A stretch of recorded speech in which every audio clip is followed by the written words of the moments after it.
شماره ورکړئ، خپله د موبایل شمېره. زه دلته د موبایل شمېره ورکوم. لومړی ملګرو دا لاندې کومه نښه ټیک مارک چې تاسو ته ښکاري دا به ټیک مارک کړئ، بیا به راشئ په راتلونکي باندې به کلیک وکړئ. دلته تاسو ته وایي چې د خدمت له شرایطو سره موافق یې که نه.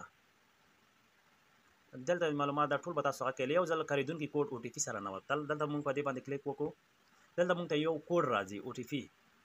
کله چې دا کوډ راغی دا به تاسو دلته ولیکئ. دلته ملګرو تاسو ورته هغه او ټي پي چې تاسو موبایل د پیغام له لارې راغلی دا هغه به دلته ورته ولیکئ. ما دا ورته ولیکله، په کنفرم باندې ما ورته کلیک وکړو. دلته به ورته لومړی نیم ولیکئ، فرست نیم، زه ورته نیم لیکم. لاندې به ورته لاست نیم ولیکئ. د هغې وروسته ملګرو تاسو دلته د تذکیرې شمېره ورکړئ. تاسو د برېښنایي تذکیره وي نو ګورنمنټ آی ډي، او که کاغذي تذکیره وي ان آی سی به ورته انتخاب کړئ. زه ګورنمنټ آی ډي ورکوم، چې برېښنایي پیژندپاڼې آی ډي ده.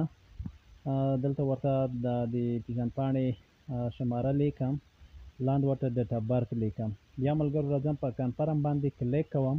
دلته ملګرو موږ ته یو پین کوډ راځي، هغه پین کوډ انتخابوم. د تاسو میسیج لار درځي، لنډ پین کوډ دی، هغه ورکوم. لاندې ورته د خپله خوښه پین کوډ انتخابوم.